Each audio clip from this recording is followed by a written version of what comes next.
ഇന്ന് നമ്മൾ നോക്കുന്നത് പ്രിപ്പോസിഷൻസ് തന്നെയാണ്. കഴിഞ്ഞ വീഡിയോയിൽ നമ്മൾ പ്രിപ്പോസിഷൻസിനെ കുറിച്ചാണ് പഠിച്ചത്. ആ വീഡിയോ കണ്ടിട്ടില്ലാത്തവർ തീർച്ചയായും അതുകൂടി കണ്ടു നോക്കും. നമുക്ക് എപ്പോഴും ഉപയോഗിക്കേണ്ടി വരുന്ന കുറെ പ്രിപ്പോസിഷൻസ്, അതിന്റെ കറക്റ്റ് യൂസ് ആണ് നമ്മളിവിടെ നോക്കുന്നത്. എക്രോസ്, ഓവർ, ത്രൂ, ഏകദേശം സിമിലർ മീനിങ്സ് വരുന്ന 3 പ്രിപ്പോസിഷൻസ് ആണിത്. പക്ഷെ ഉപയോഗിക്കുന്നത് എക്സാക്ട്ലി ഒരുപോലെയല്ല. ചില സാഹചര്യങ്ങളിൽ നമുക്ക് എക്രോസും ഓവറും ഉപയോഗിക്കാൻ സാധിക്കും. പല സാഹചര്യങ്ങളിലും നമുക്ക് ഇതിൽ ഏതെങ്കിലും ഒന്ന് മാത്രമേ ഉപയോഗിക്കാൻ സാധിക്കൂ. കെട്ടിടത്തിന് മുകളിലൂടെ വിമാനം പറന്നു. മുകളിലൂടെ, ഒന്നിന് മുകളിലൂടെ മറ്റൊന്ന് എന്ന അർത്ഥത്തിൽ നമുക്ക് എബോവ് എന്ന പ്രിപ്പോസിഷനും ഉപയോഗിക്കാം, ഓവർ എന്ന പ്രിപ്പോസിഷനും ഉപയോഗിക്കാം. ചെറിയ ഡിഫറൻസ് ഉണ്ട് ഈ രണ്ട് പ്രിപ്പോസിഷൻസും തമ്മിൽ. പക്ഷെ ഒരുവിധം സാഹചര്യങ്ങളിലെല്ലാം നമുക്ക് ഇത് രണ്ടും ഉപയോഗിക്കാൻ പറ്റും. കെട്ടിടത്തിന് മുകളിലൂടെ വിമാനം പറന്നു. വിമാനം പറന്നു, the plane flew. Over the building അല്ലെങ്കിൽ എബോവ് ദ ബിൽഡിംഗ്. ഫ്ലൈ എന്ന വെർബിന്റെ പാസ്റ്റ് സിമ്പിൾ ഫോം ആണ് flew. The plane flew over the building. ഇവിടെ നമുക്ക് എബോവ് ഉപയോഗിക്കാം, രണ്ടായാലും കുഴപ്പമില്ല. The water came up above my knee അല്ലെങ്കിൽ the water came up over my knee. എന്റെ മുട്ടിന് മുകളിലേക്ക് വെള്ളം വന്നു. മുകളിൽ എന്ന അർത്ഥത്തിൽ നമുക്ക് ഈ രണ്ട് പ്രിപ്പോസിഷൻസും പൊതുവെ ഉപയോഗിക്കാൻ സാധിക്കും. ഇനി ഡിഫറൻസ് വരുന്ന സാഹചര്യങ്ങൾ നോക്കാം. ആ തടാകത്തിന് മുകളിൽ ഒരു ചെറിയ കോട്ടേജ് ഉണ്ട്. തടാകത്തിന് മുകളിൽ ഒരു കോട്ടേജ് ഉണ്ടാവുന്നത് സാധ്യമാണോ? അല്ല. തടാകത്തിന് ഡയറക്റ്റ്ലി മുകളിൽ ഒരു കോട്ടേജ് ഉണ്ടാവാൻ എന്തായാലും സാധ്യമല്ല. പക്ഷെ നമ്മളിവിടെ ഉദ്ദേശിക്കുന്നത് ആ തടാകത്തിനോട് ചേർന്ന് അതിന്റെ കരയിൽ അല്പം ഉയരത്തിലായ ഒരു കോട്ടേജ് ഉണ്ട്. ആ ഒരു മീനിങ് കിട്ടുന്നതിന് വേണ്ടി നമുക്ക് ഓവർ ഉപയോഗിക്കാൻ പറ്റില്ല. ഇവിടെ നമ്മൾ ഉപയോഗിക്കുന്നത് എബോവ് ആണ്. There is A small cottage above the ലേക്ക്. ഇവിടെ ആ കോട്ടേജ് ആ ലേക്കിന് ഡയറക്റ്റ്ലി മുകളിലല്ല, അത് അതിന്റെ വശത്ത് അല്പം ഉയരത്തിലാണ് എന്നേ ഉള്ളൂ. ഇങ്ങനെയുള്ള സാഹചര്യങ്ങളിൽ നമുക്ക് ഓവർ ഉപയോഗിക്കാൻ പറ്റില്ല. നമ്മൾ ഉപയോഗിക്കുക എബോവ് ആണ്. അയാൾ ഷർട്ടിന് മുകളിൽ ഒരു കോട്ട് ധരിച്ചിരുന്നു. ഷർട്ടിന് മുകളിൽ ഒരു കോട്ട് ധരിച്ചിരുന്നു. ഇവിടെ നമ്മൾ എബോവ് ആണോ ഉപയോഗിക്കുക അതോ ഓവർ ആണോ ഉപയോഗിക്കുക? He was wearing a coat over his shirt, അല്ലെ? ഓവർ കോട്ട് എന്നൊരു പ്രയോഗം കൂടിയുണ്ട്. He was wearing a coat over his shirt. ഇവിടെ ആ ഷർട്ടിനെ സ്പർശിച്ചാണ് ആ കോട്ട് ഇരിക്കുന്നത്. അതായത് ഒന്ന് മറ്റൊന്നിന് നേരെ മുകളിലാണ്. ഇതുപോലത്തെ സാഹചര്യങ്ങളിൽ, അല്ലെങ്കിൽ ഒന്ന് മറ്റൊന്നിനെ പൂർണ്ണമായും കവർ ചെയ്യുന്നു, മറച്ചു വെക്കുന്നു, ഇതുപോലത്തെ സാഹചര്യങ്ങളിൽ നമ്മൾ ഓവർ ആണ് ഉപയോഗിക്കുക, എബോവ് അല്ല ഉപയോഗിക്കുക. എബോവ് ഉപയോഗിക്കുമ്പോൾ പലപ്പോഴും ഈ രണ്ട് ഒബ്ജക്ട്സിനും ഇടയിൽ സ്പർശം ഉണ്ടായിരിക്കില്ല. ഒന്ന് മറ്റൊന്നിനെ സ്പർശിച്ചുകൊണ്ടിരിക്കുന്ന സാഹചര്യങ്ങളിൽ ഓവർ വേണം ഉപയോഗിക്കാൻ. ഒന്ന് മറ്റൊന്നിന് മുകളിൽ എന്ന് മാത്രം പറയുമ്പോഴാണ് നമ്മൾ എബോവ് ഉപയോഗിക്കുന്നത്. He was wearing a coat over his shirt. അയാളുടെ ഷർട്ടിന് മുകളിൽ അയാൾ ഒരു കോട്ട് ധരിച്ചിരുന്നു. അവൾ ബുദ്ധി സാമർത്ഥ്യത്തിൽ ശരാശരിയിലും മുകളിലാണ്. നമ്മൾ ആളുകളുടെ ബുദ്ധിയെ കുറിച്ച് പറയുമ്പോൾ, ടെമ്പറേച്ചറിനെ കുറിച്ച് പറയുമ്പോൾ, അതുപോലെ തന്നെ ഹൈറ്റിനെ കുറിച്ച് പറയുമ്പോഴെല്ലാം നമ്മൾ ഉപയോഗിക്കുന്ന പ്രിപ്പോസിഷൻ എബോവ് ആണ്. നമ്മളിവിടെ എല്ലാം വെർട്ടിക്കൽ സ്കെയിലിനെ കുറിച്ചാണ് ചിന്തിക്കുന്നത്. ഇപ്പോൾ ടെമ്പറേച്ചർ എന്ന് പറയുമ്പോൾ നമ്മൾ ആ തെർമോമീറ്റർ ആണെങ്കിലും അത് താഴെ നിന്ന് മുകളിലേക്ക് പോകുന്ന രീതിയിലാണ്, ഹൊറിസോണ്ടൽ അല്ല, വെർട്ടിക്കൽ ആണ്. ഇതുപോലത്തെ സാഹചര്യങ്ങളിൽ എബോവ് ആണ് ഉപയോഗിക്കുക. She's above average in intelligence. കാണാൻ ശരാശരിയിലും നല്ലതാണ് എന്ന് പറയണമെങ്കിൽ she's above average in looks.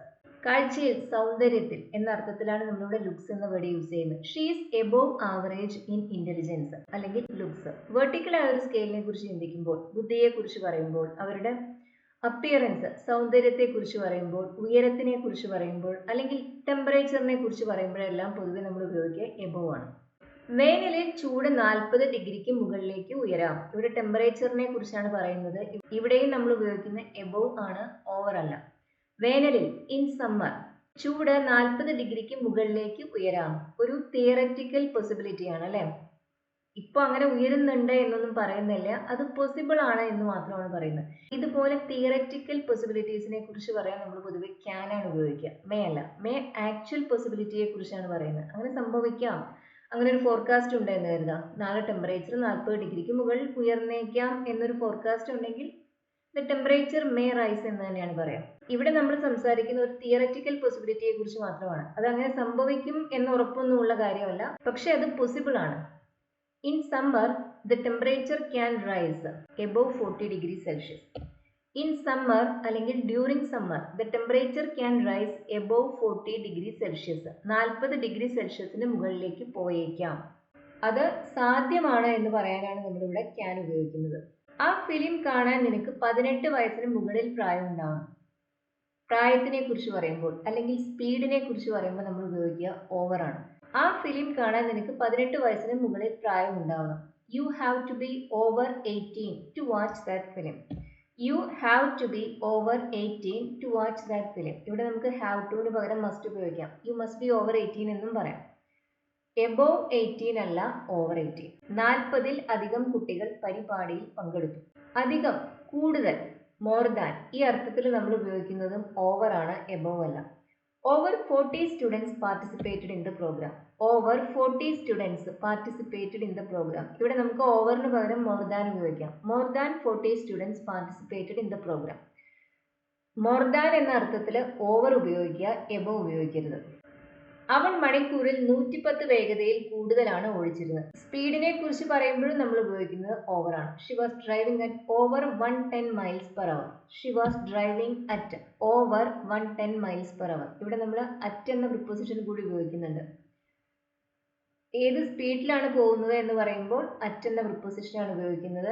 അതിൽ കൂടുതൽ എന്ന് പറയുന്നതിന് വേണ്ടിയാണ് പിന്നെ നമ്മളവിടെ ഓവർ കൂടി ഉപയോഗിക്കുന്നത്. She was driving at 110 miles per hour എന്ന് പറയുമ്പോൾ അവൾ 110 മൈൽ വേഗതയിലാണ് പോകുന്നുണ്ടായിരുന്നത്. അറ്റ് ഓവർ 110 മൈൽസ് എന്ന് പറയുമ്പോൾ 110 മൈലിനേക്കാൾ കൂടുതൽ വേഗതയിലാണ് അവൾ വാഹനം ഓടിക്കുന്നുണ്ടായിരുന്നത്. ഇനി എക്രോസ്, ഓവർ ഈ രണ്ട് പ്രിപ്പോസിഷൻസിന്റെ യൂസ് നോക്കാം. നമ്മൾ ഇതുവരെ നോക്കിയത് എബോവ്, ഓവർ ഇതിന്റെ ആയിരുന്നു. ഇനി എക്രോസ്, ഓവർ. ബോർഡറിന് അപ്പുറത്തുള്ള ഒരു ഗ്രാമത്തിലാണ് അവർ താമസിക്കുന്നത്. ഒരു ലൈനിന്, ബോർഡർ എന്ന് പറയുമ്പോൾ ഒരു ലൈൻ പോലെയാണ് അല്ലെ, ഒരു ലൈനിന്, ഒരു സ്ട്രീറ്റിന്, ഒരു റോഡിന്, ഇതിന്റെ എല്ലാം അപ്പുറത്ത് എന്ന് പറയാൻ നമുക്ക് എക്രോസ് ഉപയോഗിക്കാം, അല്ലെങ്കിൽ ഓവർ ഉപയോഗിക്കാം. നോർമലി ഇത് രണ്ടും ഉപയോഗിക്കാൻ സാധിക്കും. ദേ live in A village across the border, അല്ലെങ്കിൽ ഓവർ ദ ബോർഡർ. ആ ബോർഡറിന് അപ്പുറത്തുള്ള ഒരു ഗ്രാമത്തിലാണ് അവർ താമസിക്കുന്നത്. ദേ live in A village across the border. In the village എന്ന് പറയുമ്പോൾ ആ ഗ്രാമത്തിൽ എന്നർത്ഥം. എ വില്ലേജ് എന്നാണ് പറയുന്നതെങ്കിൽ ഒരു ഗ്രാമത്തിൽ എന്നർത്ഥം. They live in the village across the border. ബോർഡറിന് അപ്പുറത്തുള്ള ഗ്രാമത്തിലാണ് അവർ താമസിക്കുന്നത്. ആ അരുവിക്ക് കുറുകെ ചാടാൻ നിനക്ക് കഴിയുമോ എന്ന് നോക്ക്. എന്ന് പറയാൻ നമുക്ക് സി ഉപയോഗിക്കാം. സി, പിന്നെ അതിനുശേഷം ഈഫ് ക്ലോസ് ആണ് വരുന്നത്. നിനക്ക് ചാടാൻ കഴിയുമോ? ചോദ്യം എന്തായിരിക്കും? Can you jump across the stream അല്ലെ, അല്ലെങ്കിൽ can you jump over the stream. ഇവിടെ രണ്ടും ഉപയോഗിക്കാം.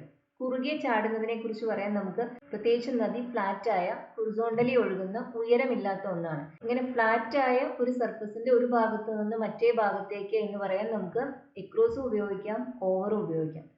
See if you can jump across the stream, അല്ലെങ്കിൽ see if you can jump over the stream. ആ അരുവിക്ക്, നദിക്കല്ല, അരുവിക്ക് കുറുകെ ചാടാൻ കഴിയുമോ എന്ന് നോക്ക്. അവൻ ആ മതിലിന് മുകളിലൂടെ ചാടി. മതിൽ ഉയരമുള്ള ഒരു സാധനമാണ്. ഇവിടെ നമ്മൾ ഉപയോഗിക്കുന്നത് ഓവർ ആണ്, എക്രോസ് അല്ല. He jumped over the wall. He jumped over the wall. He jumped across the wall അല്ല, he jumped over the wall. ഞങ്ങൾ നെൽപ്പാടത്തിന് കുറുകെ നടന്നു. We walked across the rice fields, അല്ലെങ്കിൽ പാടി ഫീൽഡ്. ഞങ്ങൾ നദിക്ക് കുറുകെ നീന്തി. ഇവിടെ ഓവർ അല്ല, എക്രോസ് തന്നെ വേണം ഉപയോഗിക്കാൻ, കാരണം നമ്മൾ വെള്ളത്തിലാണ്. We swam across the river. We swam across the river. ചാടി എന്നാണ് പറയേണ്ടതെങ്കിൽ ഓവർ ഉപയോഗിക്കാം. We jumped across the stream എന്ന് പറയാം, അല്ലെങ്കിൽ we jumped over the stream എന്ന് പറയാം. പക്ഷെ ആ വെള്ളത്തിലൂടെ നീന്തി എന്ന് പറയുമ്പോൾ we swam across the river. ഞങ്ങൾ ടണലിലൂടെ വാഹനം ഓടിച്ചു. എക്രോസ്, ത്രൂ ഈ രണ്ട് പ്രിപ്പോസിഷൻസിനിടയിലുള്ള ഡിഫറൻസ്, ഓൺ, ഇൻ ഈ രണ്ട് പ്രിപ്പോസിഷൻസിനിടയിലുള്ള ഡിഫറൻസ് പോലെ തന്നെയാണ്. എക്രോസ് പൊതുവെ നമ്മൾ 2 ഡയമെൻഷണൽ സ്പേസിലുള്ള മൂവ്മെന്റിനെ കുറിച്ച് പറയാനാണ് ഉപയോഗിക്കുന്നത്. അതായത് സർഫസിലുള്ള മൂവ്മെന്റിനെ കുറിച്ച് പറയാനാണ് എക്രോസ് ഉപയോഗിക്കുന്നത്. ത്രൂ നമ്മൾ ഉപയോഗിക്കുന്നത് ഉള്ളിലുള്ള 3 ഡയമെൻഷണൽ സ്പേസിലുള്ള മൂവ്മെന്റിനെ കുറിച്ച് പറയാനാണ്. ഉള്ളിൽ എന്ന അർത്ഥത്തിലാണല്ലോ നമ്മൾ ഇൻ ഉപയോഗിക്കുന്നത്. അതായത് അതിന് ചുറ്റും എന്തെങ്കിലുമൊക്കെ ഉണ്ടായിരിക്കും. അതുപോലെ തന്നെ ത്രൂ ഉപയോഗിക്കുമ്പോഴും നമ്മൾ അതിനുള്ളിലാണ്, നമുക്ക് ചുറ്റും എന്തെല്ലാമോ ഉണ്ട്. ഞങ്ങൾ ടണലിലൂടെ വാഹനം ഓടിച്ചു. ഒരു ടണലിലൂടെ നമ്മൾ പോവുക എന്ന് പറയുമ്പോൾ നമ്മൾ ആ ടണലിനകത്താണ് അല്ലെ, നമുക്ക് ചുറ്റും ആ ടണലുണ്ട്. ഇത്തരം സാഹചര്യങ്ങളിൽ എക്രോസ് ഉപയോഗിക്കരുത്. We drove through the tunnel. ഞങ്ങൾ ആ ടണലിനുള്ളിലൂടെ വാഹനം ഓടിച്ചു. ഉള്ളിൽ എന്ന അർത്ഥത്തിൽ നമ്മൾ ത്രൂ ഉപയോഗിക്കും. അതിന് മുകളിൽ, അതിന് പുറത്ത് എന്ന അർത്ഥത്തിൽ നമ്മൾ എക്രോസ് ഉപയോഗിക്കും. മൂവ്മെന്റിനെ കുറിച്ച് പറയാനാണ് ഈ രണ്ട് പ്രിപ്പോസിഷൻസും യൂസ് ചെയ്യുന്നത്. പൊസിഷനെ കുറിച്ച് പറയുമ്പോൾ നമ്മൾ ഓണും ഇന്നും ആണ് ഉപയോഗിക്കുക. We were in the tunnel, നമ്മൾ ടണലിന് ഉള്ളിലായിരുന്നു. Around, about. ചുറ്റും എന്ന അർത്ഥത്തിൽ നമ്മൾ എറൗണ്ട് ആണ് ഉപയോഗിക്കുക. ഏകദേശം, അവിടെയും ഇവിടെയും എന്നെല്ലാം പറയാൻ നമുക്ക് എറൗണ്ട് എന്ന പ്രിപ്പോസിഷൻ ഉപയോഗിക്കാം, എബൌട്ട് എന്ന പ്രിപ്പോസിഷൻ ഉപയോഗിക്കാം. ഞങ്ങൾ ആ വീടിന് ചുറ്റും നടന്നു. ആ വീടിന്റെ 4 പുറവും ഞങ്ങൾ നടന്നു. We walked around the house. ഇവിടെ we walked about the house എന്ന് പറയരുത്, എറൗണ്ട് ദ ഹൗസ്. ചുറ്റും, വീടിന് ചുറ്റും എന്ന അർത്ഥത്തിൽ എറൗണ്ട് ഉപയോഗിക്കും. അവൻ ഇവിടെ എവിടെയെങ്കിലും ഉണ്ടാവണം. Were is Rahul? രാഹുൽ എവിടെയാണ്? ഇവിടെ അടുത്ത് എവിടെയെങ്കിലും ഉണ്ടാവും എന്ന് പറയണമെന്ന് കരുതാം. ഇവിടെ നമുക്ക് എബൌട്ട് ഉപയോഗിക്കാം, അല്ലെങ്കിൽ എറൗണ്ട് ഉപയോഗിക്കാം. ഉണ്ടാവണം, ഉണ്ടാവണം എന്ന് പറയുമ്പോൾ must be. He must be somewhere around, അല്ലെങ്കിൽ he must be somewhere about, രണ്ടും പറയാം. He must be somewhere around. Somewhere around എന്ന് പറയുമ്പോൾ ഇവിടെ അടുത്ത് എവിടെയെങ്കിലും. സംവെയർ എബൌട്ട് എന്നതിനും അതേ അർത്ഥമാണ്. ചുറ്റും എന്ന അർത്ഥത്തിൽ എറൗണ്ട് ഉപയോഗിക്കുക. അവിടെയും ഇവിടെയും വ്യക്തമായ ഒരു പൊസിഷൻ ഇല്ലാത്ത സാഹചര്യങ്ങളിൽ അങ്ങും ഇങ്ങും അവിടെയും ഇവിടെയും എന്നെല്ലാം പറയാൻ നമുക്ക് എറൗണ്ട് ഉപയോഗിക്കാം, അല്ലെങ്കിൽ എബൌട്ട് ഉപയോഗിക്കാം. കാർ നേരെയാക്കാൻ ഞങ്ങൾ ഏകദേശം 50,000 രൂപ ചിലവാക്കി. ഏകദേശം ഈ അർത്ഥത്തിൽ നമുക്ക് രണ്ടും ഉപയോഗിക്കാം. ഞങ്ങൾ ചിലവാക്കി, വി സ്പെൻഡ്. ഏകദേശം 50,000 രൂപ, എബൌട്ട് 50,000 റുപ്പീസ്, അല്ലെങ്കിൽ around 50,000 rupees. For repairing the car, we spend around 50,000 rupees for repairing the car. Car നേരെയാക്കാൻ ഞങ്ങൾ 50,000 രൂപ ചിലവാക്കി. ഏകദേശം 50,000 രൂപ എന്ന് പറയുമ്പോൾ എറൗണ്ട് 50,000 ആവാം, അല്ലെങ്കിൽ എബൌട്ട് 50,000 ആവാം. എബവ് എന്നതിന്റെ ഓപ്പോസിറ്റ് ആണ് ബിലോ, അല്ലെ? അതേപോലെ തന്നെ ഓവർ എന്നതിന്റെ ഓപ്പോസിറ്റ് ആണ് അണ്ടർ. എബവ് എവിടെയെല്ലാം ഉപയോഗിക്കാമോ ആ സാഹചര്യങ്ങളിലെല്ലാം നമുക്ക് ബിലോയും ഉപയോഗിക്കാം, ഓപ്പോസിറ്റ് മീനിങ്ങിൽ. ഓവർ എവിടെയെല്ലാം ഉപയോഗിക്കാമോ ആ സാഹചര്യങ്ങളിൽ നമുക്ക് അണ്ടറും ഉപയോഗിക്കാം. മീനിങ് ഓപ്പോസിറ്റ് ആയിരിക്കും എന്ന് മാത്രം. ആലപ്പുഴയുടെ ചില ഭാഗങ്ങൾ കടൽ നിരപ്പിന് താഴെയാണ്. ഇവിടെ നമ്മൾ ഒരു ഹൈറ്റിനെ കുറിച്ചാണ് പറയുന്നത്. ചില ഭാഗങ്ങൾ താഴെയാണ്, ഒരു വെർട്ടിക്കൽ സ്കെയിലാണ് നമ്മുടെ മനസ്സിലുള്ളത്. ആലപ്പുഴയുടെ ചില ഭാഗങ്ങൾ, some parts of Alappuzha are below sea level. Under sea level അല്ല, ബിലോ സീ ലെവൽ. കടൽ നിരപ്പിന് മുകളിൽ എന്ന് പറയുമ്പോൾ എബോവ് സീ ലെവൽ, അതിന് താഴെ എന്ന് പറയുമ്പോൾ ബിലോ സീ ലെവൽ. എബോവ് എന്നതിന്റെ ഓപ്പോസിറ്റ് ആണ് ബിലോ. അവൾ ബുദ്ധിശക്തിയിൽ ശരാശരിയിലും താഴെയാണ്. മുകളിലാണ് എന്ന് പറയാൻ നമ്മളെ എബോവ് ആവറേജ് എന്നല്ലേ പറഞ്ഞത്. ഇനി താഴെയാണ് എന്ന് പറയുമ്പോൾ below average. She's below average in intelligence. She's below average in intelligence. അവൾ ബുദ്ധിശക്തിയിലെ ശരാശരിയിലും താഴെയാണ്. താപനില 0-ന് 10 ഡിഗ്രിയിൽ താഴെയായിരുന്നു. The temperature was 10 degrees below zero. The temperature was 10 degrees below zero. Under zero അല്ല, below zero. ആ ഗ്രാമം മുഴുവൻ വെള്ളത്തിനടിയിലായിരുന്നു. നേരത്തെ നമ്മൾ പറഞ്ഞിരുന്നു, ഒന്ന് മറ്റൊന്നിനെ കവർ ചെയ്യുമ്പോൾ, അല്ലെങ്കിൽ ഒന്ന് മറ്റൊന്നിനെ സ്പർശിച്ചിരിക്കുമ്പോൾ, എന്നിട്ട് അതിന്റെ മുകളിലാണ് എന്ന് പറയാൻ നമ്മൾ ഓവർ ഉപയോഗിക്കും. ഇവിടെ ഒന്ന് മറ്റൊന്നിന് താഴെയാണ്, അതിന് അടിയിലാണ് എന്ന് പറയാൻ നമ്മൾ ഉപയോഗിക്കുന്നത് അണ്ടർ ആണ്. ആ ഗ്രാമം മുഴുവൻ വെള്ളത്തിനടിയിലായിരുന്നു. ഇതിനർത്ഥം എന്താ? വെള്ളം ആ ഗ്രാമത്തിനെ മൂടി, കവർ ചെയ്തു, അല്ലെ? ഇതുപോലത്തെ സാഹചര്യങ്ങളിൽ ബിലോ അല്ല, അണ്ടർ വേണം ഉപയോഗിക്കാൻ. The whole village was under water. The whole village was under water. ആ ഗ്രാമം മുഴുവൻ വെള്ളത്തിന് അടിയിലായിരുന്നു. You cannot see that film if you are under 18. നിനക്ക് 18 വയസ്സിൽ താഴെയാണ് പ്രായമെങ്കിൽ നിനക്ക് ആ സിനിമ കാണാൻ സാധിക്കില്ല. മുകളിലാണ് എന്ന് പറയാൻ ഓവർ 18 ഉപയോഗിക്കുക, താഴെയാണ് എന്ന് പറയാൻ അണ്ടർ 18 ഉപയോഗിക്കുക. 10-ൽ താഴെ കുട്ടികൾ പരീക്ഷ ജയിച്ചു. Under 10 students passed the test. Under 10 students passed the test. കൂടുതൽ എന്ന് പറയാൻ നമ്മൾ ഓവർ ഉപയോഗിക്കാം എന്ന് പറഞ്ഞു. കുറവ് എന്ന് പറയാൻ അണ്ടർ ഉപയോഗിക്കാം. Under 10 students passed the test, അല്ലെങ്കിൽ പാസ്ഡ് ദ എക്സാം. ഇവിടെ അണ്ടർ എന്നതിന് പകരം നമുക്ക് ഫീവർ ദാൻ എന്ന എക്സ്പ്രഷൻ ഉപയോഗിക്കാം. Fever than 10 students passed the exam. ഇതിനർത്ഥം 10-ൽ താഴെ കുട്ടികൾ മാത്രമാണ് പരീക്ഷ ജയിച്ചത് എന്നാണ്. ഓവറിന് പകരം മോർ ദാൻ ഉപയോഗിക്കാം എന്ന് പറഞ്ഞു. അണ്ടറിന് പകരം നമുക്ക് ഫീവർ ദാൻ ഉപയോഗിക്കാം. മോറിന്റെ ഓപ്പോസിറ്റ് ആണ് fever. Between, among. Similar meaning വരുന്ന രണ്ട് പ്രിപ്പോസിഷൻസ് ആണ്. രണ്ടെണ്ണത്തിനെ കുറിച്ച് പറയുമ്പോഴാണ് പൊതുവെ നമ്മൾ ബിറ്റ്വീൻ ഉപയോഗിക്കുക. 2-ൽ കൂടുതൽ, വ്യക്തമായി എത്ര, ആരെല്ലാം എന്നൊന്നും പറയാത്ത സാഹചര്യങ്ങളിൽ ഒരു കൂട്ടത്തിൽ എന്ന അർത്ഥത്തിൽ നമ്മൾ ഉപയോഗിക്കുന്നതാണ് എമംഗ്. 2-ൽ കൂടുതൽ വ്യക്തികൾ അല്ലെങ്കിൽ വസ്തുക്കളെ കുറിച്ച് പറയാനും നമുക്ക് ബിറ്റ്വീൻ ഉപയോഗിക്കാം. ആരെല്ലാമാണ് ആ വ്യക്തികൾ, അല്ലെങ്കിൽ എന്തെല്ലാമാണ് ആ വസ്തുക്കൾ എന്ന് നമ്മൾ വ്യക്തമായി പറയുന്ന സാഹചര്യങ്ങളിൽ നമുക്ക് 2-ൽ കൂടുതൽ വസ്തുക്കളെ കുറിച്ച് പറയാൻ അല്ലെങ്കിൽ വ്യക്തികളെ കുറിച്ച് പറയാൻ ബിറ്റ്വീൻ ഉപയോഗിക്കാം. ഈ എക്സാമ്പിൾസ് നോക്കൂ. The letter B comes between A and C. B വരുന്നത് എക്കും സിക്കും ഇടയിലാണ്. ഇവിടെ രണ്ടെണ്ണേ ഉള്ളൂ, അല്ലെ? എയും സിയും, അതിന് ഇടയിൽ ബി. ആ ഇടയിൽ എന്ന അർത്ഥത്തിൽ നമ്മളിവിടെ എമംഗ് അല്ല ഉപയോഗിക്കുന്നത്, ബിറ്റ്വീൻ ആണ്. രണ്ടിനെ കുറിച്ച് പറയാൻ ബിറ്റ്വീൻ തന്നെ ഉപയോഗിക്കാം. The Mediterranean Sea is between Europe and Africa. യൂറോപ്പിനും ആഫ്രിക്കയ്ക്കും ഇടയിലാണ് മെഡിറ്ററേനിയൻ കടൽ. ഇവിടെയും രണ്ടെണ്ണത്തിനിടയിൽ എന്ന അർത്ഥത്തിലാണ് നമ്മൾ ബിറ്റ്വീൻ ഉപയോഗിച്ചിട്ടുള്ളത്. ഇനി മൂന്നാമത്തെ എക്സാമ്പിൾ നോക്കൂ. He shared his money between his wife, his daughter and his son. ഇവിടെ മൂന്നാളുകളുണ്ട്, പക്ഷെ നമ്മൾ ഉപയോഗിച്ചത് ബിറ്റ്വീൻ തന്നെയാണ്. കാരണം ആ മൂന്ന് പേരും ആരാണ് എന്ന് വ്യക്തമായി പറയുന്നുണ്ട്. അയാളുടെ ഭാര്യ, മകള്, മകൻ.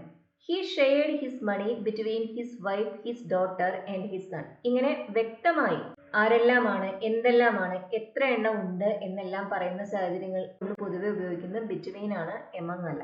What are the differences between lions, tigers and leopards? ഡിഫറൻസിന് ശേഷം എല്ലായ്പ്പോഴും ബിറ്റ്വീൻ തന്നെ ഉപയോഗിക്കുക.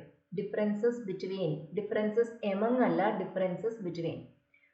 What are the differences between lions, tigers and leopards? സിംഹത്തിനും കടുവയ്ക്കും പുലിക്കും ഇടയിലുള്ള വ്യത്യാസങ്ങൾ എന്തെല്ലാമാണ്?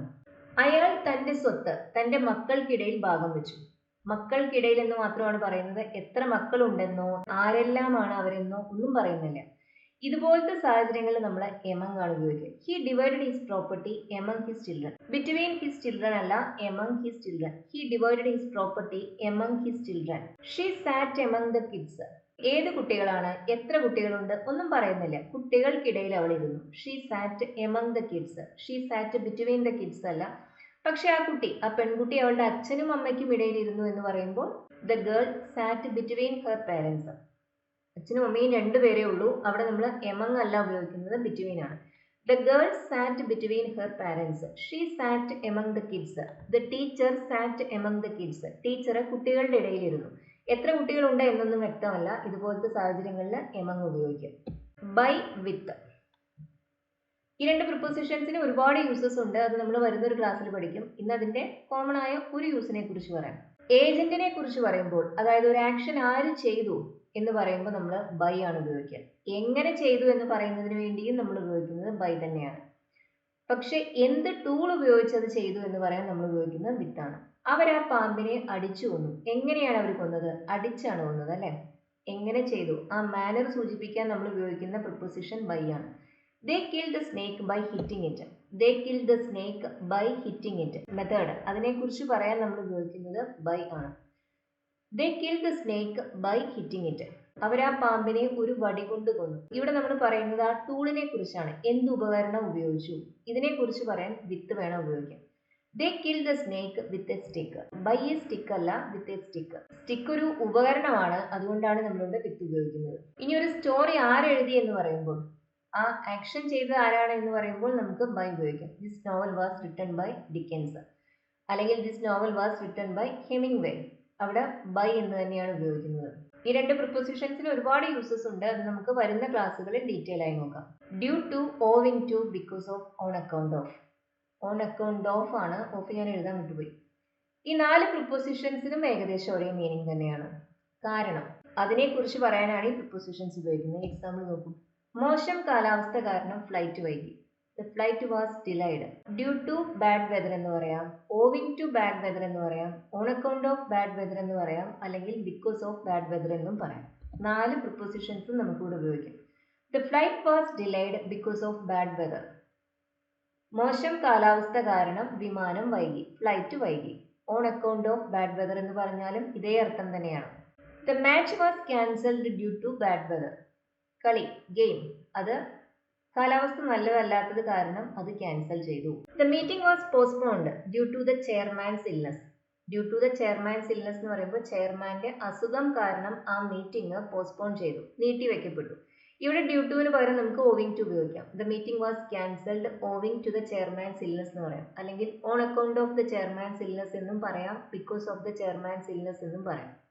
ബിക്കോസ് ഒരു കൺജങ്ഷൻ ആണ്, ബിക്കോസ് ഓഫ് ഒരു പ്രിപ്പോസിഷൻ ആണ്. ഒരു പ്രിപ്പോസിഷന് ശേഷം നമ്മൾ എല്ലായ്പ്പോഴും ഒരു നൗണോ, പ്രൊനൗണോ, ING ഫോമോ ആണ് യൂസ് ചെയ്യുക. ഒരു കൺജങ്ഷന് ശേഷം നമുക്ക് ഒരു സബ്ജക്റ്റും ഒരു വെർബും വേണം.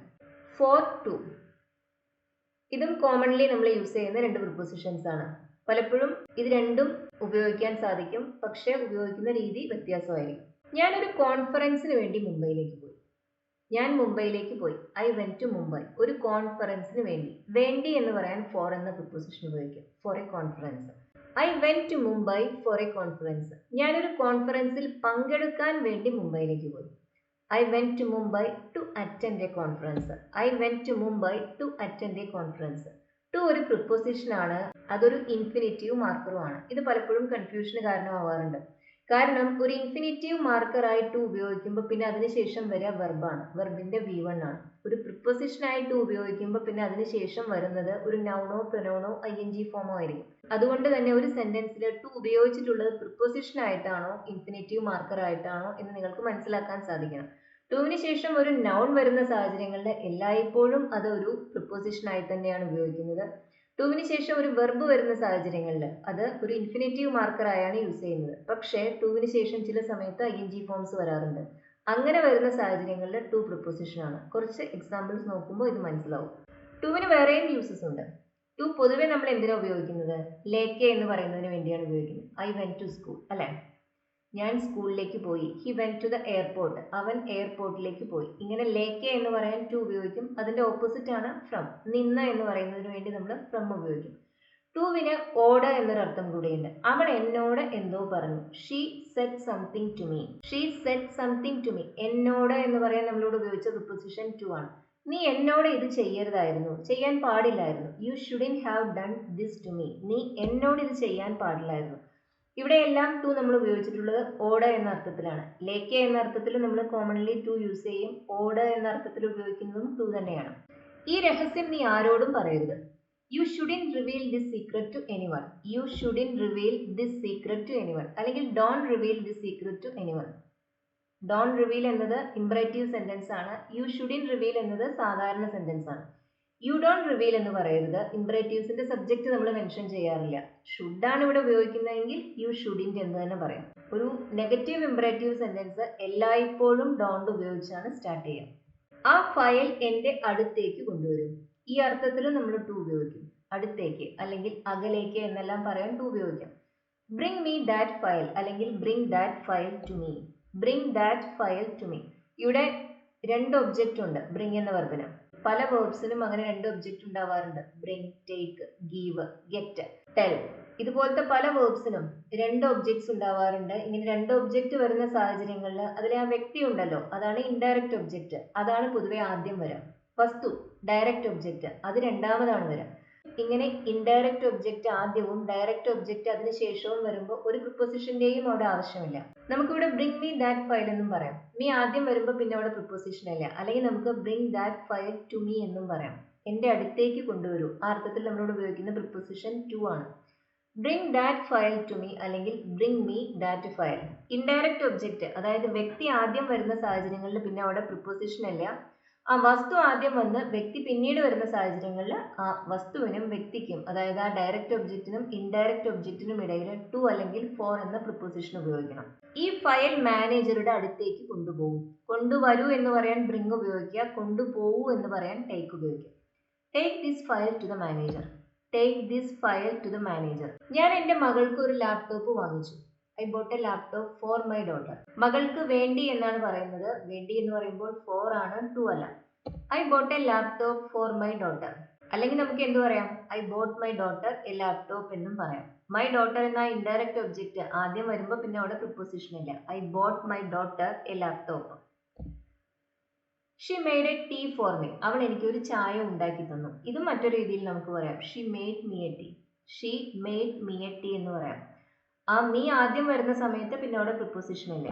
എൻ്റെ പ്രൊഫസറെ കാണാനായി ഞാൻ കോളേജിലേക്ക് പോയി. ഒരു പർപ്പസിനെ കുറിച്ച് പറയാൻ നമുക്ക് ടു ഉപയോഗിക്കാം, ഫോർ ഉപയോഗിക്കാം. എൻ്റെ പ്രൊഫസറെ കാണാനായി ഞാൻ കോളേജിലേക്ക് പോയി. I went to the college for meeting my professor.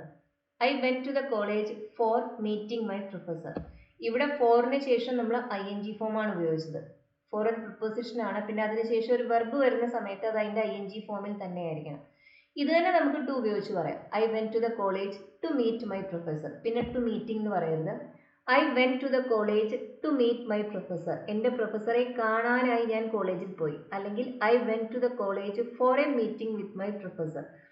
For ഒരു പ്രിപ്പോസിഷൻ ആണ് എന്ന് പറഞ്ഞു. അതിനുശേഷം നമുക്ക് നൗൺ ഉപയോഗിക്കാം അല്ലെങ്കിൽ ING ഫോം ഉപയോഗിക്കാം. ആദ്യത്തെ സെന്റൻസിൽ നമ്മൾ ING ഫോം ഉപയോഗിച്ചത്, രണ്ടാമത്തെ സെന്റൻസിൽ നൗൺ ആണ് ഉപയോഗിച്ചത്. ഫോർ എ മീറ്റിംഗ് എന്നാണ് പറഞ്ഞത്.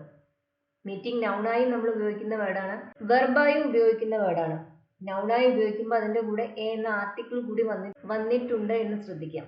I went to the college for a meeting with my professor അല്ലെങ്കിൽ I went to the college to meet my professor. പ്രൊഫസറെ കാണാൻ to meet. ഇൻഫിനിറ്റീവ് മാർക്കർ ആയിട്ടാണ് ഈ സെന്റൻസിൽ ടു ഉപയോഗിച്ചിട്ടുള്ളത്, പ്രിപ്പോസിഷൻ ആയിട്ടല്ല. മാംസം മുറിക്കാനായി അവൾ ഒരു കത്തി ഉപയോഗിച്ചു. She used a knife for cutting the meat എന്ന് പറയാം, അല്ലെങ്കിൽ to cut the meat എന്ന് പറയാം. She used a knife to cut the meat. To cutting അല്ല, she used a knife for chopping the meat അല്ലെങ്കിൽ for cutting the meat. ഫോറിന് ശേഷം ing form. ഇത് തന്നെ നമുക്ക് ടു ഉപയോഗിച്ചും പറയാം. She used a knife to chop the meat. മുറിക്കാൻ, to chop. ഇവിടെ ടു ചോപ്പിംഗ് എന്ന് പറയരുത്. ഇവിടുത്തെ ടു ഇൻഫിനിറ്റീവ് മാർക്കർ ആണ്. ഇത് പ്രിപ്പോസിഷൻ അല്ല. ഫോർ പ്രിപ്പോസിഷൻ ആണ്. അതുകൊണ്ട് തന്നെ അതിനുശേഷം പിന്നെ വന്നത് ing ഫോം ആയിരുന്നു. She used a knife to chop the meat. ഇതുപോലത്തെ സാഹചര്യങ്ങളിൽ നമുക്ക് 4 + ing യൂസ് ചെയ്യാം, 2 + ഇൻഫിനിറ്റീവ് ഉപയോഗിക്കാം. പക്ഷെ പൊതുവെ ആ പ്രവൃത്തി ചെയ്യുന്ന ആള് സബ്ജക്റ്റ് ആയിട്ട് വരുന്ന സാഹചര്യങ്ങളിൽ നമ്മൾ ടു ഇൻഫിനിറ്റീവ് ആണ് പ്രിഫർ ചെയ്യാറ്. ഇവിടെ രണ്ടാമത്തെ സെന്റൻസ് ആണ് കൂടുതൽ കോമൺ ആയി യൂസ് ചെയ്യുക. ഫോർ ചോപ്പിംഗ് എന്ന് പറയുന്നതിനേക്കാളും കൂടുതലായി യൂസ് ചെയ്യുന്നത് ടു ചോപ്പ് ആണ്. പക്ഷെ രണ്ടും ഉപയോഗിക്കാവുന്നതാണ്. നമ്മൾ നേരത്തെ പറഞ്ഞു ലേക്ക്, ഓട്, ഈ രണ്ടർത്ഥത്തിൽ ഉപയോഗിക്കുന്ന ഒരു പ്രിപ്പോസിഷൻ ആണ് ടു എന്ന്. ഈ രണ്ടർത്ഥത്തിലല്ലാതെയും നമുക്ക് പ്രിപ്പോസിഷനായി ടു ഉപയോഗിക്കാം. അങ്ങനെ വരുമ്പോഴാണ് പലപ്പോഴും കൺഫ്യൂഷൻ ഉണ്ടാകുന്നത്. ഇത്തരം സാഹചര്യങ്ങളിൽ ടു ഉപയോഗിക്കുമ്പോൾ അത് ഇൻഫിനിറ്റീവ് മാർക്കർ അല്ല, പ്രിപ്പോസിഷൻ ആണ്. അതുകൊണ്ട് തന്നെ പിന്നെ അതിനുശേഷം വരുന്നത് ing ഫോം ആയിരിക്കും. ഇത് മനസ്സിലാക്കാൻ അത്ര ബുദ്ധിമുട്ടില്ല. കാരണം ഈ ഒരു അർത്ഥത്തിൽ ടു നമ്മൾ പ്രിപ്പോസിഷനായി ഉപയോഗിക്കുന്ന വളരെ കുറച്ച് എക്സ്പ്രഷൻസിൽ മാത്രമേ ഉള്ളൂ. അതുപോലത്തെ ഒരു എക്സ്പ്രഷൻ ആണ് ലുക്ക് ഫോർവേഡ് ടു.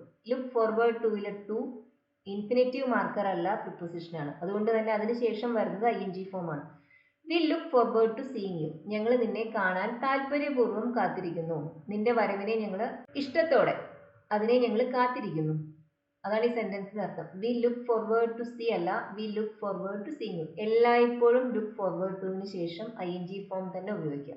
അല്ലെങ്കിൽ നൗൺ ഉപയോഗിക്കുക. I look forward to the holidays. അവധി കാലത്തിനായി ഞാൻ കാത്തിരിക്കുന്നു. I look forward to the holidays. ഇവിടെ ഒന്നും ടുവിന് ശേഷം വെർബ് ഉപയോഗിക്കരുത്, ഇൻഫിനിറ്റീവ് ഉപയോഗിക്കരുത്. എല്ലാ തരത്തിലുള്ള ആളുകളുടെ കൂടെയും ജോലി ചെയ്ത് എനിക്ക് പരിചയമാണ്. ഈ ഒരു കാര്യം പറയാൻ നമുക്ക് ബി യൂസ് ടു എന്ന എക്സ്പ്രഷൻ ഉപയോഗിക്കാം. ബി യൂസ് ടുവിലെ ടൂവും പ്രിപ്പോസിഷൻ ആണ്. അതായത് അതിനുശേഷം പിന്നെ വരെ ഒരു നൗണോ ഒരു ing ഫോമോ ആയിരിക്കും. എല്ലാ തരത്തിലുള്ള ആളുകളുടെയും കൂടെ ജോലി ചെയ്ത് എനിക്ക് പരിചയമാണ്. I'm used to working with all sorts of people അല്ലെങ്കിൽ all kinds of people. I am used to working എന്നാണ് പറഞ്ഞത്, I am used to work എന്നല്ല. I am used to working with all sorts of people. എല്ലാ തരത്തിലുള്ള ആളുകളുടെ കൂടെയും ജോലി ചെയ്ത് എനിക്ക് ശീലമാണ്, പരിചയമാണ്. ശീലമാണ് അല്ലെങ്കിൽ പരിചയമാണ് എന്ന് പറയാൻ ബി യൂസ് ടു ഉപയോഗിക്കുക. അതിൽ ടുവിന് ശേഷം ing ഫോം വേണം യൂസ് ചെയ്യാൻ. ഞാൻ ചെയ്യാറുണ്ടായിരുന്നു എന്നാണ് പറയേണ്ടതെങ്കിൽ, അതായത് ഒരു പാസ്റ്റ് ഹാബിറ്റിനെ കുറിച്ചാണ് പറയേണ്ടതെങ്കിൽ നമ്മൾ യൂസ് ടു ആണ് ഉപയോഗിക്കുക. അതിന്റെ കൂടെ പിന്നെ ബി ഇല്ല. ഇവിടെ ബി എന്ന് പറയുമ്പോൾ അത് ബിയുടെ ഏതെങ്കിലും ഒരു ഫോം ആവാം. ഈസ്, ആം, ആർ, വാസ്, വർ, ഇതിലേതെങ്കിലും ഒന്നാവാം എന്ന് കൂടി മനസ്സിലാക്കണം. പാസ്റ്റ് ഹാബിറ്റ്സിനെ കുറിച്ച് പറയുമ്പോൾ നമ്മൾ ഉപയോഗിക്കുന്ന യൂസ് ടു ആണ്. അതിന്റെ കൂടെ ബി ഇല്ല. ആ യൂസ് ടുവിലെ ടു ഇൻഫിനിറ്റീവ് മാർക്കർ ആണ്. അതുകൊണ്ട് തന്നെ പിന്നെ അതിനുശേഷം വരാ V1 ആണ്. I use to work hard. ഞാൻ കഠിനമായി ജോലി ചെയ്യുമായിരുന്നു. I use to working hard അല്ല, I use to work hard. I am used to working hard എന്ന് പറയുമ്പോഴോ അതിനർത്ഥം എനിക്ക് കഠിനമായി ജോലി ചെയ്ത് ശീലമാണ് എന്നാണ്. I am used to working hard. I'm used to working hard എന്ന് പറയുമ്പോൾ എനിക്ക് കഠിനമായി ജോലി ചെയ്ത് ശീലമാണ് എന്നാണ് അർത്ഥം. I use to work hard എന്ന് പറയുമ്പോൾ ഞാൻ കഠിനമായി ജോലി ചെയ്യുമായിരുന്നു, പാസ്റ്റ് ഹാബിറ്റ് ആണ്. യൂസ് ടുവിനെ കുറിച്ചും ബി യൂസ് ടുവിനെ കുറിച്ചും എല്ലാം നമ്മൾ ഇതിനു മുമ്പ് വീഡിയോസ് ചെയ്തിട്ടുണ്ട്. അതൊന്നും കണ്ടിട്ടില്ലാത്തവർ അതെല്ലാം കണ്ടു നോക്കും. എനിക്ക് രാവിലെ നേരത്തെ എഴുന്നേറ്റ് പരിചയമില്ല. ബി യൂസ് ടുവിന് ശേഷം ing ഫോം ആണ് ഉപയോഗിക്കുക എന്ന് നമ്മൾ പറഞ്ഞു. ബി യൂസ് ടുവിന്റെ അതേ മീനിങ് വരുന്ന മറ്റൊരു എക്സ്പ്രഷനാണ് ബി അക്കസ്റ്റംഡ് ടു. എനിക്ക് രാവിലെ നേരത്തെ എഴുന്നേറ്റ് പരിചയമില്ല. I'm not accustomed to getting up early. I'm not accustomed to getting up early. ഇവിടുത്തെ ടൂവും പ്രിപ്പോസിഷൻ ആണ്. അതുകൊണ്ട് തന്നെ അതിനുശേഷം പിന്നെ വന്നത് ing ഫോം ആണ്. I'm not accustomed to getting up early. ഇവിടെ നമുക്ക് യൂസ് ടു ഉപയോഗിക്കാം. I'm not use to getting up early എന്നും പറയാം. അക്കസ്റ്റംഡ് ടുവിന് ശേഷവും നമുക്ക് നൗൺസ് ഉപയോഗിക്കാം. ഏത് പ്രിപ്പോസിഷന് ശേഷവും നമുക്ക് നൗണോ പ്രൊനൗണോ ing ഫോമോ യൂസ് ചെയ്യാൻ സാധിക്കും. I'm not accustomed to the cold weather. എനിക്ക് തണുത്ത കാലാവസ്ഥ അത്ര പരിചയമില്ല. വീക്കെൻഡിൽ ജോലി ചെയ്യുന്നതിനെ ഞാൻ എതിർക്കുന്നു. ഞാൻ എതിർക്കുന്നു. I object to. ഇവിടുത്തെ ടൂവും പ്രിപ്പോസിഷനാണ്. അതുകൊണ്ട് തന്നെ പിന്നെ അതിനുശേഷം വരുന്നതും ing ഫോം ആണ്. I object to working on the weekend. I object to work അല്ല, I object to working on the weekend. ഇതുപോലത്തെ കുറച്ച് എക്സ്പ്രഷൻസേ ഉള്ളൂ. Object to plus ing, accustomed to plus ing, be used to plus ing, look forward to plus ing. ഇങ്ങനെ കുറച്ച് എക്സ്പ്രഷൻസിൽ to preposition ആണ്. അതിനുശേഷം ING വേണം ഉപയോഗിക്കാൻ എന്ന് ഓർത്ത് വയ്ക്കുക. മറ്റ് സാഹചര്യങ്ങളിൽ ടു പൊതുവെ ഇൻഫിനിറ്റീവ് മാർക്കർ ആയാണ് നമ്മൾ യൂസ് ചെയ്യുന്നത്. അതിനുശേഷം V1 ആണ് വരിക. പിന്നെ ലേക്ക്, ഓട് ഈ രണ്ട് അർത്ഥത്തിൽ ടു ഉപയോഗിക്കുമ്പോൾ എല്ലായ്പ്പോഴും അത് പ്രിപ്പോസിഷൻ ആണ്. അതിനുശേഷം നൗണോ പ്രൊനൗണോ ആണ് വരിക. ഫ്രം, സിൻസ് ടുവിന്റെ ഓപ്പോസിറ്റ് ആയി ഫ്രം ഉപയോഗിക്കുമെന്ന് നമ്മൾ പറഞ്ഞു. ടുവിന് ലേക്ക് എന്ന അർത്ഥവും ഫ്രമിന് നിന്ന് എന്ന അർത്ഥവുമാണ്. She took something from her bag. അവൾ അവളുടെ ബാഗിൽ നിന്ന് എന്തോ എടുത്തു. ബാഗിൽ നിന്ന് എന്ന് പറയുമ്പോൾ ഫ്രം. ഫ്രം സമയത്തിനെ കുറിച്ച് പറയാനും നമ്മൾ ഉപയോഗിക്കും. ഷോപ്പ് രാവിലെ മുതൽ തുറന്നിരിക്കും. തുറന്നിരിക്കും എന്ന് പറഞ്ഞതുകൊണ്ട് ഇവിടെ ഫ്യൂച്ചർ ടെൻസ് യൂസ് ചെയ്യേണ്ട. അങ്ങനെയാണ് പതിവ് എന്ന അർത്ഥത്തിലാണ് ഉപയോഗിക്കുന്നത്. സിമ്പിൾ പ്രസന്റ് തന്നെ ഉപയോഗിക്കുക. The shop is open from morning. The shop is open from morning. Shop രാവിലെ മുതൽ തുറന്നാണ് ഇരിക്കുന്നത്. ഇവിടെ നമ്മൾ മുതൽ എന്ന അർത്ഥത്തിൽ ആണ് ഫ്രം ഉപയോഗിക്കുന്നത്. I work from 9 to 5. ഞാൻ 9 മുതൽ 5 മണി വരെയാണ് ജോലി ചെയ്യുന്നത്. I work from 9 to 5. ഫ്രമിന്റെ ഓപ്പോസിറ്റ് ആയിട്ടാണ് ഇവിടെ ടു വന്നിട്ടുള്ളത്. From 9 to 5. ബിറ്റ്വീന് ശേഷം ടു ഉപയോഗിക്കുന്നത്. ഐ വർക്ക് ബിറ്റ്വീൻ 9 and 5 എന്ന് പറയാം. ഞാൻ 9നും 5നും ഇടയിൽ ജോലി ചെയ്യുന്നു. ഇടയിൽ എന്നാണ് ബിറ്റ്വീൻ അർത്ഥം. ബിറ്റ്വീന് ശേഷം പിന്നെ ടു ഉപയോഗിക്കരുത്, ആൻഡ് തന്നെ ഉപയോഗിക്കുക. I work between 9 and 5. From ആണ് ഉപയോഗിക്കുന്നതെങ്കിൽ അതിനുശേഷം ടു ആണ്. I work from 9 to 5. From നമ്മൾ ഈ ഒരു അർത്ഥത്തിൽ പെർഫെക്റ്റ് ടെൻസസിന്റെ കൂടെ യൂസ് ചെയ്യില്ല. അതായത് പ്രസന്റ് പെർഫെക്റ്റ് ടെൻസിന്റെ കൂടെ അല്ലെങ്കിൽ പ്രസന്റ് പെർഫെക്റ്റ് കണ്ടിന്യൂസ് ടെൻസിന്റെ കൂടെ മുതൽ ആ ഒരു അർത്ഥത്തിൽ നമ്മൾ ഫ്രം ഉപയോഗിക്കില്ല. ആ മീനിങ്ങിൽ നമ്മൾ ഉപയോഗിക്കുന്ന സിൻസ് ആണ്. ഞാൻ രാവിലെ മുതൽ ജോലി ചെയ്യുകയാണ്. രാവിലെ മുതൽ I have been working since morning. ഇവിടെ ഹാവ് ബീൻ വർക്കിംഗ് എന്ന് പ്രസന്റ് പെർഫെക്റ്റ് കണ്ടിന്യൂസ് ടെൻസിലുള്ള വെർബാണ്. അതുകൊണ്ട് തന്നെ പിന്നെ അതിനുശേഷം വരുന്നത് ഫ്രം അല്ല. I have been working since morning. Perfect ടെൻസുകളുടെ കൂടെ നമ്മൾ പൊതുവെ ഫ്രം ഉപയോഗിക്കില്ല. സിൻസ് വേണം ഉപയോഗിക്കാൻ. ഞാൻ 3 മണി മുതൽ ഇവിടെ ഉണ്ടാവും. ഇവിടെ ഉണ്ടാവും. I will be here from 3 o'clock onwards. I will be here from 3 o'clock onwards. 3 മണി മുതൽ ഞാൻ ഇവിടെ ഉണ്ടാവും. ഇവിടെ സിൻസ് അല്ല ഉപയോഗിച്ചത്. ഇത് സിമ്പിൾ ഫ്യൂച്ചറിലാണ് ഈ സെന്റൻസ്, പെർഫെക്റ്റ് ടെൻസസിലല്ല. 3 മണി മുതൽ എന്ന് പറയാൻ ഫ്രം 3 o'clock എന്ന് ഉപയോഗിക്കാം. ഈ ലെസൺ നിങ്ങൾക്ക് യൂസ്ഫുൾ ആയിരുന്നു എന്ന് കരുതുന്നു. കോമൺലി യൂസ് ചെയ്യുന്ന കുറെ പ്രിപ്പോസിഷൻസിന്റെ യൂസ് ആണ് നോക്കിയത്. അടുത്ത ലെസണിലും പ്രിപ്പോസിഷൻസിനെ കുറിച്ച് തന്നെയായിരിക്കും. ഈ വീഡിയോ യൂസ്ഫുൾ ആയി തോന്നുന്നവരെ ഷെയർ ചെയ്യാനും ലൈക്ക് ചെയ്യാനും ഹൈപ്പ് ചെയ്യാനും മറക്കരുത്. അതുപോലെ ഈ ചാനൽ ഇതുവരെ സബ്സ്ക്രൈബ് ചെയ്തിട്ടില്ലാത്തവർ സബ്സ്ക്രൈബ് ചെയ്തു കാണും. Thank you for watching.